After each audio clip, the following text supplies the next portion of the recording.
Pinagta-trash talk ni Luka Doncic ang crowd ng Celtics. Pati si Kyrie Irving ng trash talk din, gusto pang pasayawin si Kristaps Porzingis. Mukhang may bagong superstar ang Boston Celtics. Buhat mode si Jrue Holiday. Perfect 3 of 3 field goals ang opensa ng visiting team sa umpisa ng Game 2 ng Boston Celtics versus Dallas Mavericks. Mula kay Luka Doncic, Kyrie at sa tres ni PJ Washington. Defense to offense naman ang ginawa ng home team na nauwi sa two-handed dunk ni Al Horford. Hindi pa nagpaparamdam ang superstars ng Celtics, si Jrue Holiday muna ang kumana sa umpisa. Derek White, tremendous block kay Kyrie Irving. Grabe ang hiyawan ng home crowd pero waipik kay Uncle Drew. Bumawi agad ng 3-pointer sa inbound position. May pa-trash talk pa sa crowd sa sideline. Kaya naman napa-timeout ang Boston Celtics dahil abante na ng 7 points ang visiting team. After ng timeout nakapag-showtime si Jaylen Brown, coast-to-coast driving dunk para sa kanyang unang puntos. Nag-mini run ang Boston Celtics kaya naging dikit na ang laban at nagparamdam na rin si Kristaps Porzingis na isa sa main factor nung Game 1. Supalpal ang inabot ni Maxey Kleber sa Latvian 7-footer. Napabuhat mode tuloy si Luka Doncic para sa opensa ng Dallas. Meron ng 13 points dito sa first quarter.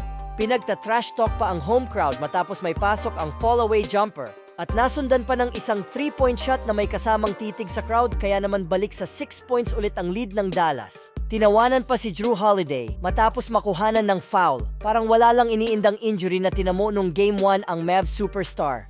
2-minute mark na lockdown ni Jaylen Brown si Kyrie Irving.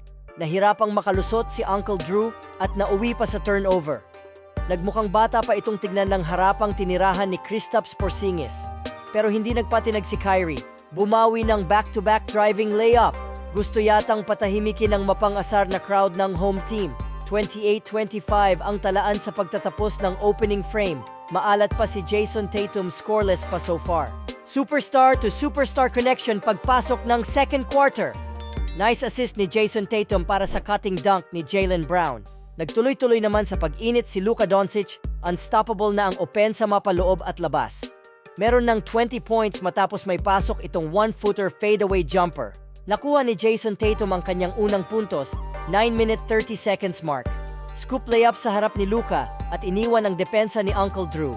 Nag-mini run ulit ang home team hanggang sa makuha nila ang kanilang unang lead mula sa napakagandang up and under move na ginawa ni Jaylen Brown.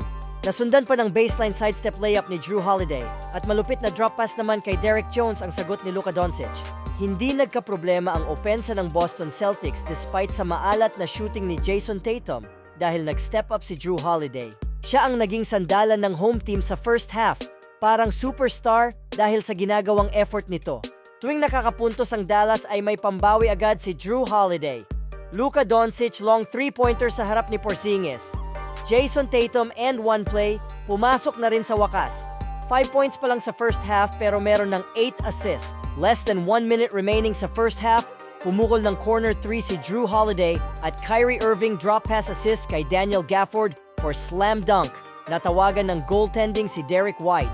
51-54 ang score leading scorer si Luka Doncic with 23 points at Jrue Holiday with 17 points sa halftime. Start of third quarter naging X-factor sa umpisa si Daniel Gafford na binuli ang depensa ni Jason Tatum. Nakapag-steal naman si Jaylen Brown kay Luka Doncic behind the back na nauwi sa layup ni Jrue Holiday in transition at nasundan pa ng corner 3 ni Derek White. Buhat pa rin ni Luka ang Dallas. Napakaganda ng ginagawang assist sa kanyang teammates. Sa Boston Celtics naman ay total team effort at maganda pa rin ang pinapakita ni Jrue Holiday. Kyrie Irving pinasayaw si Porzingis kaso nga lang hindi pumasok ang 3-point attempt. Pumalo sa 13 points ang biggest lead ng Boston Celtics dito sa third quarter sa score na 67-80 at naitala naman ng kanilang bench player na si Peyton Pritchard ang kanyang unang puntos sa finals. Mula sa kanyang buzzer beater 3, score 74-83. Unselfish play by Jason Tatum sa final frame, assist kay JB para sa isang cutting dunk. At napatitik pa sa sideline crowd si JT nang may pasok ang kaisa-isang 3-pointer this game. Kyrie Irving assist kay Daniel Gafford for two-handed dunk at nasundan ng lefty driving layup. Binawi naman agad ni Derek White para ibalik sa 2 digits ang lead ng Celtics. Napapahingang malalim na lang ang Dallas rookie. PJ Washington gets his own miss. Talsik pa si Kristaps Porzingis. Under 5-minute mark, isa pang assist mula kay Uncle Drew, papunta kay Daniel Gafford ulit para sa isang alley-oop dunk. 3-minute mark na ibaba pa ng Dallas sa 5 points ang lead ng home team. dahil kay Derrick Jones Jr. at Luka Doncic na tinawanan pa si Al Horford. Triple-double na si Luka with 32 points, 11 rebounds at 11 assists. Less than 1 minute remaining na supalpal ni Derrick Jones si Jason Tatum at sa transition naman ay na-chase down block ni Derrick White si PJ Washington. Parang LeBron James lang mga idol.